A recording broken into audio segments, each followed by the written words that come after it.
بسم اللہ الرحمن الرحیم۔ ناظرین کرام، ہم آپ کی خدمت میں پروگرام ہم اور ہماری صحت لے کر حاضر ہیں، اور آج ہماری اس مجلس کا موضوع ہے ہومیوپیتھک دوا چائنا۔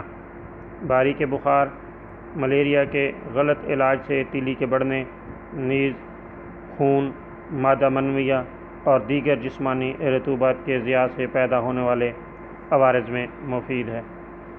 اب کسی قدر تفصیل کے ساتھ اس کی دیگر علامات کا تذکرہ کیا جائے گا۔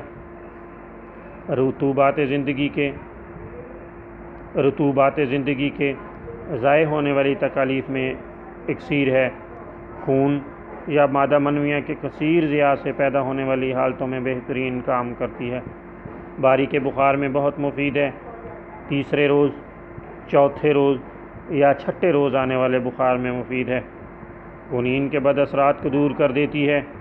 نوبتی بخار، دورے کا پہلے سے علم ہو جاتا ہے۔ بخار کے تمام درجے اہمیت کے حامل ہیں۔ عام طور پر سردی دوپہر سے قبل آتی ہے اور چھاتیوں سے شروع ہوتی ہے۔ سردی سے قبل پیاس لگتی ہے، پانی مقدار میں کم لیکن بار بار پینے کی خواہش ہوتی ہے۔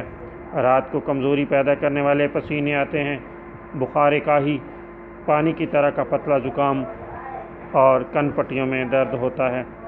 غیر ہضم شدہ غذا کی قے، کھانا دیر سے ہضم ہوتا ہے، کھانے کے بعد بوجھ کا احساس ہوتا ہے، دودھ ہضم نہیں ہوتا، پھل کھانے سے تکالیف بڑھتی ہیں، پپھارا اور درد کولنج ہوتا ہے، پتے کی پتھری کی وجہ سے درد کولنج ہوتا ہے، جگر اور تیلی سوج جاتے ہیں۔ ملیریا کے غلط علاج سے اگر تیلی بڑھ جائے تو مفید ہے۔